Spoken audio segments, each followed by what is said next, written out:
Mahal kong mga kababayan, Assalamualaikum. Madayaw maayong adlaw kaninyong tanan. Magandang araw sa inyong lahat. Salamat sa paglaan ng oras upang ipagdiwang ang aking kaarawan at gumawa ng makabuluhang mga mensahe at videos. Inspirasyon ko kayong lahat na ipagpatuloy ng may tibay ng puso at katatagan ang pantay-pantay na paglilingkod sa lahat.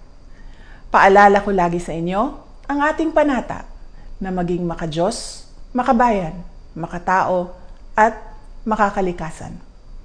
Patuloy nating ipaglalaban ang tunay na seguridad, inklusibong pag-unlad, at kapayapaan. Mabuhay ang mga Pilipino dito sa ating lupang sinilangan at saan mang bahagi ng mundo. Patuloy nating mahalin ang Pilipinas. Syukran.